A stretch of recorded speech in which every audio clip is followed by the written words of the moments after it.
देखो यार, मुझे पता है तुम लोग यूज़ कॉन्टेक्स्ट हुक को अच्छे से यूज़ नहीं कर पा रहे हो, इसलिए तुम लोग अलग अलग वीडियो पे जंप कर रहे हो। ठीक है, तो ये वीडियो को देखने के बाद तुमको किसी और वीडियो पे जाने की ज़रूरत नहीं पड़ेगी, क्योंकि मैं एग्जाम्पल के थ्रू तुम्हें अच्छे से यूज़ कॉन्टेक्स्ट हुक को कैसे यूज़ करना है वो समझाने वाला हूँ। और ये जो यूज़ कॉन्टेक्स्ट हुक है वो काफ़ी इंपॉर्टेंट हुक हो जाता है, क्योंकि इसके मदद से तुम लोग को प्रॉप ड्रिलिंग जैसा जो इशूज़ आता है ना रिएक्ट में, उसको तुम लोग अच्छे से रिजॉल्व कर सकते हो। ठीक है, तो चलो कैसे इसे यूज़ करना है हम लोग अब कंप्यूटर स्क्रीन पे देखते हैं।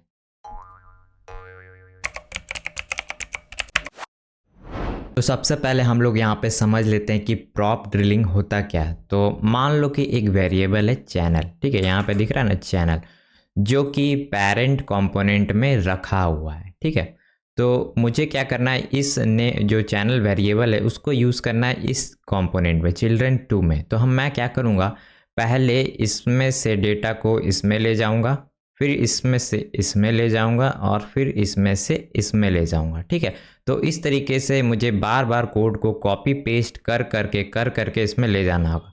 और मान लो कि यहाँ पे आपका 10th लेवल पे होता है, जैसे यहाँ पे कितना लेवल है, लेवल 1 2 और ये 3, तो इसी तरीके से सोच लो यहाँ पे 10 लेवल होता, तो कितना हम मुझे बार बार यहाँ पे प्रॉप ड्रिलिंग कर करके यहाँ पे कोड को ले जाना पड़ता। तो इस प्रॉब्लम से बचने के लिए हम लोग यहाँ पे यूज़ करते हैं किसका, कॉन्टेक्स्ट का। ठीक है, तो कॉन्टेक्स्ट क्या करता है, आप बेसिकली एक ग्लोबल बना लेते हो, जैसे कि यहाँ पे चैनल आप लोग क्या करोगे, कॉन्टेक्स्ट में स्टोर कर लोगे, कॉन्टेक्स्ट में। ठीक है, फिर ये जो चैनल आपने कॉन्टेक्स्ट में यहाँ पे स्टोर किया, जो कि पेरेंट के ऊपर रहता है, मान लो यहाँ पे रहता है, और जब भी इसे यूज़ करना होगा तो आप लोग क्या करोगे, एक हुक लेके आओगे, हुक, और उस हुक का नाम होता क्या है, यूज़ कॉन्टेक्स्ट हुक। ठीक है, तो यूज़ कॉन्टेक्स्ट हुक करता क्या है, इसमें बेसिकली आपको कॉन्टेक्स्ट का नाम प्रोवाइड करना पड़ता है, जैसे कि एग्जाम्पल कॉन्टेक्स्ट। ठीक है, तो ये आप लोग एग्जाम्पल कॉन्टेक्स्ट में मान लीजिए चैनल का नाम वहाँ पे स्टोर किए हुए हैं। ठीक है, तो जैसे इसे आप कॉल करोगे, मान लो मैं चाइल्ड 2 में कॉल करता हूँ, तो डायरेक्टली इसके अंदर से मैं वेरिएबल को निकाल सकता हूँ। ठीक है, तो मैं कैसे यहाँ पे निकालूंगा, तो बेसिकली मैं यहाँ पे चैनल इसके अंदर से निकाल लूँगा, ऐसे चैनल। ठीक है, तो इस तरीके से चैनल मैं डायरेक्टली इसमें से निकाल के चिल्ड्रन 2 में यूज़ कर लूँगा। और मान लो जो मुझे डायरेक्ट अब इसमें यूज़ करना है, तो बेसिकली सेम चीज़ यहाँ पे मैं यूज़ कर लूँगा। तो इस तरीके से क्या होगा कि मुझे बार बार प्रॉप ड्रिलिंग कर करके ये चैनल का वेरिएबल पास ऑन नहीं करना पड़ेगा। मान लो कि इसमें ज़रूरत है ही नहीं, तो इसमें क्यों मैं लाऊँ। तो इस प्रॉब्लम से छुटकारा पाने के लिए आप एक इसका यूज़ कर सकते हैं। और कॉन्टेक्स्ट का एक और क्या यूज़ केस है, मान लो कि आप लोग एक यूज़र को लॉगिन करवाते हो। ठीक है, तो यूज़र का लॉगिन स्टेट को आप लोग कहीं सेव रखना चाहते हो, तो आप लोग कॉन्टेक्स्ट के अंदर सेव रख सकते हो। और जब भी यहाँ पे यूज़र लॉग आउट करेगा, तो आप सारे कंपोनेंट में उसका एक साथ ही रिफ्लेक्शन दिखा सकते हो। ठीक है, तो स्टेट मैनेजमेंट के लिए भी कॉन्टेक्स्ट काफ़ी यूज़फुल होता है। ठीक है, लेकिन बड़े बड़े प्रोजेक्ट में आप लोगों ने देखा होगा रिडक्स यूज़ करते हैं। तो अगर आपका प्रोजेक्ट इनिशियल में छोटा है, तो आप लोग यूज़ कॉन्टेक्स्ट का हुक का यूज़ करो, आपका सारा काम हो जाएगा। ठीक है, तो चलो आपको बेसिक आइडिया मिल गया होगा कि कॉन्टेक्स्ट का यूज़ कैसे करते हैं। ठीक है, तो अब मैं आपको कोड से समझाता हूँ, तो और बेटर तरीके से समझ में आएगा। ठीक है, तो यहाँ पे देखो एक app.jsx है, जिसमें एक डैशबोर्ड करके कंपोनेंट है। सॉरी, यहाँ पे मैंने टाइपो कर रखा है, तो मैं इसको बाद में फिक्स करूँगा, आप ये समझो डैशबोर्ड है। ठीक है, तो डैशबोर्ड कंपोनेंट के अंदर मैं यहाँ पे देखिए प्रॉप्स को पास कर रहा हूँ। कौन सा प्रॉप्स, ये जो यूज़र प्रॉप्स है ना, उसको मैं यहाँ पे पास कर रहा हूँ। यहाँ पे देखो ये जो यूज़र का जो ऑब्जेक्ट है वो मैं इसके अंदर पास कर रहा हूँ। ठीक है, तो मैं ये यूज़र का यूज़ कहाँ पे कर रहा हूँ, नेविगेशन के अंदर यूज़ कर रहा हूँ और साइड बार के अंदर यूज़ कर रहा हूँ, लेकिन डैशबोर्ड के अंदर इसका कोई यूज़ केस नहीं है। तो ये अननेसेसरी मैंने क्या किया है, प्रॉप्स को पास किया है। देखो यहाँ पे ये जो यूज़र वाला ऑब्जेक्ट गया डैशबोर्ड के अंदर, और डैशबोर्ड में तो कोई यूज़ केस था नहीं, फिर भी हम लोगों ने पास किया, और साइड बार में मैंने यहाँ प्रॉप्स में ये पास करके ले लिया। तो क्या इसका कुछ सिंपल तरीका है, तो मैंने जैसा कि बताया कॉन्टेक्स्ट का यूज़ करना है। ठीक है, तो चलो कॉन्टेक्स्ट का यूज़ करते हैं। तो मैं क्या करता हूँ, एक फोल्डर यहाँ पे क्रिएट कर लेता हूँ और इसका नाम रखते हैं कॉन्टेक्स्ट। ठीक है, और इस कॉन्टेक्स्ट का मैं नाम रख लेता हूँ यूज़र प्रोवाइडर। ठीक है, और इसे JSX करके स्टोर कर लेंगे। ठीक है, तो जैसे ही हम लोग यूज़र प्रोवाइडर बनाए तो यहाँ पे हम लोग एक कॉन्टेक्स्ट क्रिएट करेंगे, ठीक है। तो यहाँ पे मैं नाम रख लेता हूँ कॉन्स्ट यूज़र कॉन्टेक्स्ट, ठीक है। तो ये कैपिटल में होगा और यहाँ पे मैं लिखूँगा क्रिएट कॉन्टेक्स्ट, ठीक है। और स्टार्टिंग में इसमें मैं नल वैल्यू स्टोर करूँगा, ठीक है।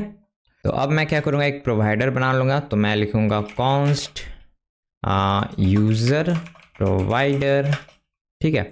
और इसके अंदर हम लोग प्रॉप्स ले लेंगे और कॉन्स्ट करके जो चिल्ड्रन है वो उसको निकाल लेंगे, चिल्ड्रन, ठीक है।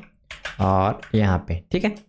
और इसके बाद मैं क्या करूँगा, जो यूज़र है इसको यहाँ पे लिख लूँगा, ठीक है। तो जो यूज़र मैंने बनाया था ना सेम, वो मैं ऐप से लेके आ जाता हूँ यहाँ पे, ठीक है। तो मैं यहाँ से इसको कॉपी करता हूँ और यहाँ पे पेस्ट कर देता हूँ, ठीक है। तो ये यूज़र हो गया। फिर मैं क्या करूँगा, रिटर्न के अंदर यहाँ पे जो यूज़र कॉन्टेक्स्ट है ना, इसमें से प्रोवाइडर निकाल लूँगा, ठीक है। तो मैं लिखता हूँ यहाँ पे मैं फ्रैगमेंट क्रिएट कर लेता हूँ और इसको ऐसा, ठीक है।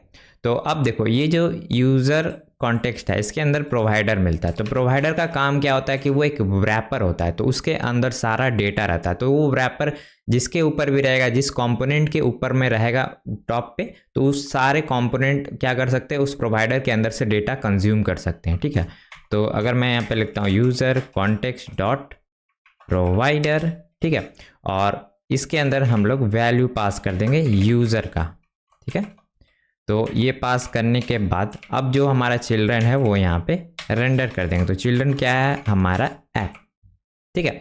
तो ये जो यूज़र डेटा है अब क्या होगा, ये इसके अंदर भी एक्सेसिबल होगा, यानी कि जिसके ऊपर हम लोग इसको रैप करेंगे, ठीक है। तो ये वाला को हम लोग एक्सपोर्ट कर लेंगे, प्रोवाइडर को एक्सपोर्ट डिफ़ॉल्ट, या फिर डायरेक्टली दोनों को हम लोग कर सकते हैं, यूज़र कॉन्टेक्स्ट और प्रोवाइडर, ठीक है। तो मैं क्या करता हूँ, इसे यहाँ पे आता हूँ और ये जो डैशबोर्ड है ना इसको रैप कर देता हूँ। तो यहाँ पे लिखेंगे यूज़र प्रोवाइडर, ठीक है। तो मैंने जैसा कहा था कि टॉप पे आपका होना चाहिए, तो यहाँ पे देखो बेसिकली टॉप पे है डैशबोर्ड के, तो ये काम करेगा। तो पहले तो इंपोर्ट करना पड़ेगा जो कि मिसिंग था, तो इंपोर्ट हो गया। तो ये यूज़र को अब मैं हटा देता हूँ क्योंकि अब मैं प्रोवाइडर से यूज़ करने वाला हूँ। तो यहाँ भी एरर फेंक रहा है, इसको भी हटा देते हैं और डैशबोर्ड के अंदर से भी ये प्रॉप्स में से हटा देते हैं और इन दोनों कंपोनेंट के ऊपर से भी हटा देते हैं क्योंकि हम लोग डायरेक्टली यहाँ पे यूज़ करने वाले हैं। तो यहाँ पे देखो एरर फेंकने लगा कि यूज़र अनडिफाइंड है, क्योंकि हम लोगों ने प्रॉप्स के थ्रू अब नहीं पास कर रहे हैं, अब हम लोग को कॉन्टेक्स्ट के थ्रू यहाँ पे पास करना है, ठीक है। तो मैं क्या करता हूँ, इसे रिप्लेस कर देता हूँ कॉन्टेक्स्ट है। तो यहाँ पे मैं यूज़ करूँगा कॉन्स्ट और यहाँ पे यूज़र लिख लेते हैं और यूज़ कॉन्टेक्स्ट, ठीक है। ये हुक को इंपोर्ट करेंगे और जो यूज़र कॉन्टेक्स्ट है वो यहाँ पे पास करेंगे। तो यूज़ कॉन्टेक्स्ट हुक के अंदर हम लोगों ने यूज़र कॉन्टेक्स्ट क्यों पास किया, तो इसका पास करने का बेसिकली यही रीज़न है क्योंकि आपके ऐप में काफ़ी सारे डिफरेंट कॉन्टेक्स्ट हो सकते हैं। तो आपको सेलेक्ट करना पड़ता है कि कौन सा कॉन्टेक्स्ट में से डेटा चाहिए। तो यहाँ पे हम लोग यूज़र कॉन्टेक्स्ट में से चाहिए, इस वजह से हम लोगों ने यहाँ पे लिखा, ठीक है। तो अब हमें यहाँ पे यूज़र का डेटा मिल जाएगा कॉन्टेक्स्ट में से ऊपर, ठीक है। और सेम कोड को अब हम लोग क्या कर सकते हैं, ये सेम कॉपी करेंगे और साइड बार में यहाँ पे हम लोग पेस्ट कर देंगे, ठीक है। तो अब क्या कर पाएंगे हम लोग, सेम डायरेक्टली यहाँ पे हम लोग डेटा को एक्सेस कर पाएंगे, ठीक है। तो चलो देख लेते हैं आउटपुट आ भी रहा है कि नहीं। तो यहाँ पे मैं पेज को रिफ्रेश करता हूँ, तो देखो डेटा एकदम परफेक्टली काम कर रहा है। तो एक बार मैं चेंजेस करके दिखाता हूँ मेन वाले में से। तो यहाँ पे था डेटा, ठीक है। तो यहाँ पे मैं अपना नाम लिखता हूँ अंशुराज और देखना डेटा चेंज हो रहा है, यानी अच्छे तरीके से काम कर रहा है। अब मैं एक सिनारियो बताता हूँ जहाँ पे आप लोग गलती से ये जो प्रोवाइडर है उसको रैप करना भूल गए और आप समझ नहीं पा रहे हो कि आपका काम क्यों नहीं कर रहा है। तो इसका एक सॉल्यूशन है कि आप लोग हुक बना सकते हो, कस्टम हुक। तो मैं इस प्रोवाइडर के अंदर ही एक कस्टम हुक बनाता हूँ, ठीक है। तो यहाँ पे लिखते हैं कॉन्स्ट यूज़ यूज़र, ठीक है। यूज़ यूज़र करके बनाएं या फिर यूज़ यूज़र कॉन्टेक्स्ट करते हैं, ठीक है। तो इसमें मैं क्या करूँगा, सिंपल जो कॉन्टेक्स्ट है वो डायरेक्टली इंपोर्ट करूँगा, ठीक है। तो मैं जो कोड था सिमिलर वाला यहाँ पे है ये वाला, ठीक है। तो ये कोड को मैं यूज़ कर लूँगा यहाँ पे, ठीक है। और इसको इंपोर्ट करना भी ज़रूरत है, तो इसको कर लेते हैं, ठीक है। और यहाँ पे सिंपल ये डेटा को रिटर्न कर देंगे, ठीक है। और इसे भी हम लोग यहाँ पे एक्सपोर्ट कर देते हैं। तो गलती से मान लीजिए ये कॉन्टेक्स्ट में यूज़र का डेटा नहीं आ रहा है, तो हम लोग क्या कर सकते हैं, एक इफ़ स्टेटमेंट लगा सकते हैं कि यूज़र अगर नहीं है, ठीक है, तो उस केस में तो यहाँ पे हम लोग एक एरर थ्रो करेंगे, throw new error use user context must be used within a provider. तो जब भी अगर बिना प्रोवाइडर का आप लोग यूज़ करोगे, जैसे कि ये प्रोवाइडर अगर आप गलती से भी हटा दोगे तो एरर आएगा। चलो मैं वो एरर भी दिखाता हूँ कैसे आता है। पहले मैं इसको रिप्लेस कर देता हूँ, ठीक है। इसको यहाँ से हटाते हैं और यहाँ पे देखो हुक यूज़ करने का फ़ायदा है कि आपको 2-3 यहाँ पे इंपोर्ट्स घट जाते हैं, ठीक है। तो अगर मैं यहाँ पे सिंपल लिखूँ यूज़ यूज़र कॉन्टेक्स्ट, ठीक है, तो देखो एक ही हुक को इंपोर्ट करने से डेटा आ रहा है, ठीक है। तो अब सेम चीज़ हम लोग साइड बार के लिए भी करते हैं, तो इसको रिप्लेस कर देते हैं, ठीक है। और इसको रिमूव करेंगे और इसको रिमूव करेंगे। तो चलो देख लेते हैं डेटा आ रहा है कि नहीं। तो अभी भी ये परफेक्टली काम कर रहा है। और अब मैं क्या करता हूँ, प्रोवाइडर को यहाँ पे हटाता हूँ, तो देखना क्या होगा, क्योंकि बिना प्रोवाइडर के तो डेटा आएगा नहीं। तो क्या एरर फेंक रहा है चेक करें। तो इसके लिए कंसोल में आते हैं यहाँ पे। तो मैं थोड़ा जूम कर देता हूँ और अपने आप को यहाँ कर लेता हूँ। तो यहाँ देखो user context must be used within a provider. तो इससे तुम्हें एक क्लियर अंडरस्टैंडिंग मिल रहा है कि यहाँ पे प्रोवाइडर मिसिंग है। तो तुम तुरंत जाके उसे फिक्स कर लोगे और बोलोगे वाह मैंने तो इसे छोड़ दिया था, ठीक है, इसे लगा देता हूँ। तो ये हुक यूज़ करने से ये फ़ायदा है कि तुमको ये कॉन्टेक्स्ट इंपोर्ट नहीं करना पड़ता, यूज़ कॉन्टेक्स्ट इंपोर्ट नहीं करना पड़ता, और सिंटेक्स थोड़ा छोटा हो जाता है और तुम एरर हैंडलिंग भी कर पाते हो, ठीक है। तो इस तरीके से कॉन्टेक्स्ट के सारे मैंने तुम्हें कॉन्सेप्ट बता दिए। और तुम्हें अगर कोई फंक्शन बनाना है जो कि यूज़र नेम को चेंज करता हो, तो तुम क्या करोगे, यहाँ पे फंक्शन भी बना सकते हो, जैसे कि change const change user name, कुछ ऐसा आप तुम लोग बना लो। और यहाँ पे पैरामीटर में ये नेम लेगा और ये जो नेम है ये सिंपल यहाँ पे चेंज कर देगा, ठीक है। और ये है तुम लोग यहाँ पे अब ऐसे तरीके से पास कर सकते हो चेंज यूज़र नेम और बाकी डिटेल्स क्या था डॉट डॉट डॉट यूज़र, ठीक है।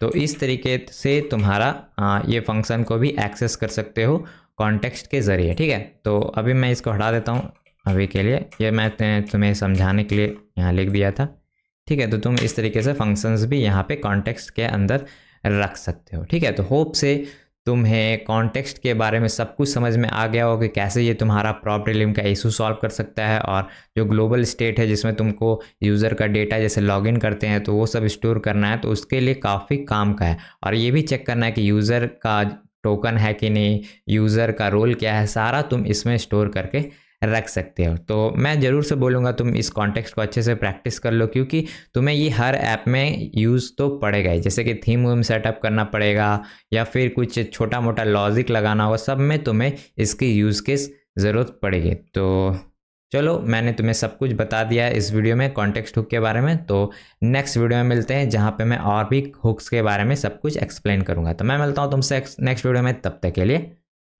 बाय।